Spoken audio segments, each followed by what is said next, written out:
Hello, everybody, and you are very welcome to this episode of Successful Perspectives. Successful Perspectives is when we deep dive into the topic of leadership with a key personality from our very selective network, Boardroom by EMIR. And I am delighted on this occasion to be joined by Waleed Isaac. Waleed is the Managing Director for Middle East, Africa, and Southeast Asia at BrandSafway. BrandSafway are a huge American multinational in the construction and civil engineering space with over 30,000 employees around the world.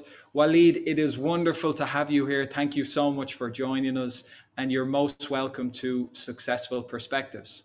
Thank you, Trevor. Happy to be here. Thank you for the invite. Excellent. So, as you know, the discussion today is around leadership.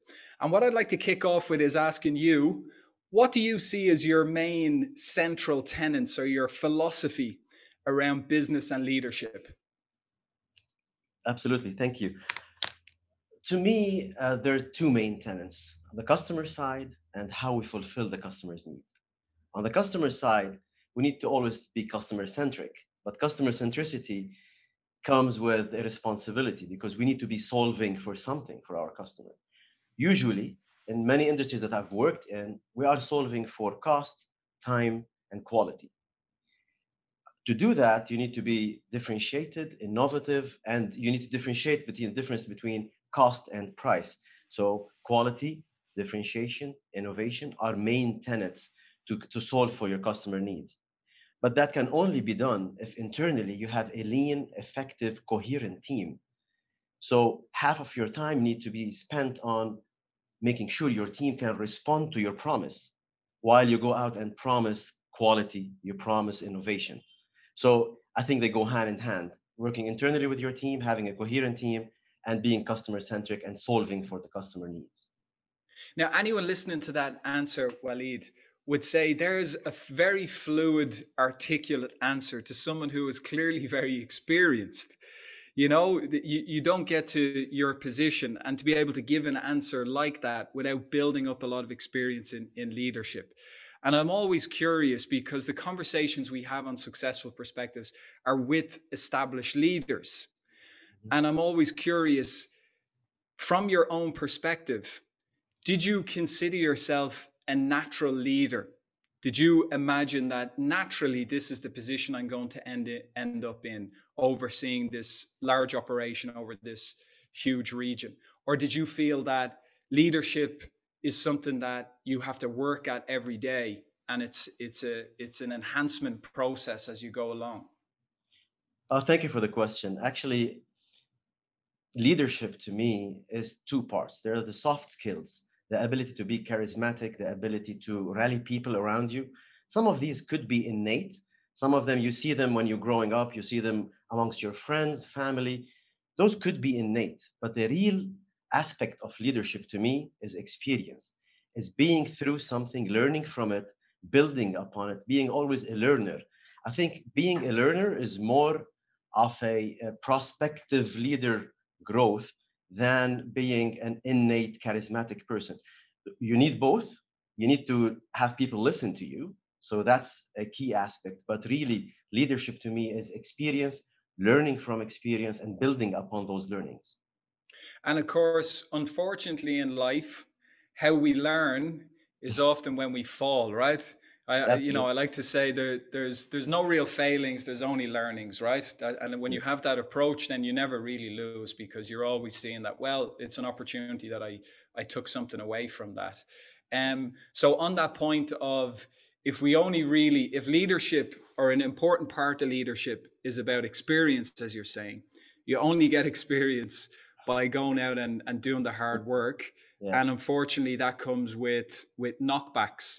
If you think back over your career, what were some of the knockbacks that you received or what could be perceived as failings at the time that now you look back at and think, I'm really glad that actually happened? I knew you were going to ask me that. So I thought back into my 25 years of experience on what was the biggest mistake I did and what did I learn from it. I think I can summarize it without going through the full detail into one thing. Disruption happens faster than what you plan for. Disruption happens in any industry. And when it happens, It happens way too faster than what you planned for it. I was leading one business about 10, 15 years ago that I was comfortably sitting at the middle of the maturity curve of that industry and thinking that disruption is coming, but it's I have time. I did not have time. Disruption happened a lot faster, and I was not ready to react. So my learning from it is always work on the peripheral, never work in the comfort zone. Be the disruption. Don't wait for disruption to happen so you react. And now, when how do you feel that's kind of shaped your consciousness and your team? Does that permeate into your team, where that learning that you took from that, I wouldn't say a mistake, but let's say that lesson from 15 years ago, Yeah, that's obviously something that shaped you, and therefore then you influence your team through that experience, right? definitely, definitely. With my team, what we try to propagate among the team is two things: differentiation. How are we different? How are we solving for our customer? So with differentiation, there comes a need for intellectual generosity. We need to be sharing amongst each other. What are the learnings? What are the pitfalls? What should we plan for? And this does not come from one team. Again, one of the one of the key tenets probably of a leader is to listen well and to surround himself with people who give him the right advice. So that will not take you much unless you allow or enable an environment where people can speak up, can talk about the challenges, and then it comes to you as a leader to have the resolve and determination to act upon those. So clearly, when I'm listening to that, you have a clear vision or definition of what you feel a leader should be nowadays, right? But Yeah, when you were starting out, you know, X amount of years ago, let's say, right? yeah, When you were starting out, did you have a different perception of what a successful leader actually was back then relative to what you know it is today? definitely, definitely. We always learn and we always change our perspectives on what leadership is. But to me, a leader, when I first started out, was someone who was curious, a listener, and charismatic. So I wanted to listen to someone. So an ideal leader for me would be someone who was charismatic, who can listen to my opinion, and at the same time curious to ask me the questions. But then, as I grew with that through my career, I changed. I added one thing to that. A leader to me is someone who has these attributes, but more importantly, has the determination and the resolve to act upon ideas. So, Waleed, you mentioned there the importance of, you know, a leader having the characteristics or capabilities to have a certain element of charisma in order to, you know, attract the team's attention. And then at the same time being curious to listen, but then also well, arguably most importantly, to take action. Which of these attributes are most important in your view? Well, in today, I think one of the challenges we face in today's economy is that change is happening as a constant. So there's always change happening. Listening and planning is key, but the most important attribute to me now is resolve and ability to allocate the resources to where they will impact the business the most. Mm. This I've learned over the past 25 years of experience, and I'm sure with time I'll learn more attributes. So maybe if we do this interview 15 years from now, I'll give you an additional attribute that I've learned. And when you think back over your career, and you've worked for some, you know, big household names, let's say that, what do you feel is the best career advice that you received that has put you in good stead over the years? When I first started with GE, with General Electric, I was a young project manager, and my business leader uh, gave me an advice that stuck with me over the years. It was that nothing is constant. So just be comfortable with change. Stop fighting change. Be the change. Act upon the needs to change, but don't be resistant to change. But what I added to that, so I took that advice to heart, and that's why throughout my career I've taken roles where change was needed and tough actions were required, and I don't shy away from those. But one thing I kept constant with me, and that comes from my background. I made sure that one constant that stays with me is my reputation and my moral compass, because those need to be a constant in a world where everything is changing, where need to react is important and of paramount importance. To me, the constant need to be you. The constant need to be your moral compass, your reputation. We build our reputations over 50 and 60 years, and we can destroy them in a minute. So that should never be compromised.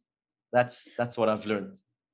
And what out of curiosity, what do you think shaped that importance for you? That sense of I need to maintain my moral compass and not lose my way in that sense, and also the importance of maintaining the value of your reputation. Where did that come from? Because there are values in many ways that come from outside of work. That's true. That's true. In corporate careers, we are always under pressure to deliver for the shareholders. But at the same time, we are stakeholders in our communities. And as a stakeholder in your community, there is a continuum that stays with you throughout the jobs or the different aspects that you do or the roles that you do. That continuum comes from the community, comes from the family, and comes from the country you live in. We are very lucky here to be living in the UAE, where we are guided by certain principles, and that continues to go with us, even if we change careers and go to different corporations. Do you feel the role of leaders is changing in the sense that okay, there will naturally be, of course, a focus on, you know, the bottom line and profitability, but also leaders now are expected to also focus on other areas that they weren't in the past. Do you feel that the goalposts are shifting for leaders, and how do you feel about that? Definitely. I think the pandemic and the challenges we faced with our teams made us all step back and realize that we've been taking teams for granted and always focusing on productivity, efficiency, and generating more bottom line. But when we were all faced, I think all industries were faced with the same challenge, which is where is our team? Our team had to stay home or work remotely, or some of them were unlucky to be affected by the pandemic. Then we realized that as stakeholders within our teams, we have a responsibility to fulfill that need first and then deliver. You can only deliver if you have the right team around you who are rallied, who are enabled, and who are feeling respected and cherished. That became very important in the past 2 years now. I think for the past 24 months, when we felt the absence of that team because they were not around us, we always took them for granted. So I do agree that the goalpost has shifted, but I also see that there is a need for us as corporates and as individuals to have additional social responsibility within the communities we operate in. Waleed, that was wonderful. Thank you so much for joining us on this Successful Perspectives conversation and sharing your insights. We greatly appreciate it, and thank you very much. Thank you, Trevor. Thank you for your time.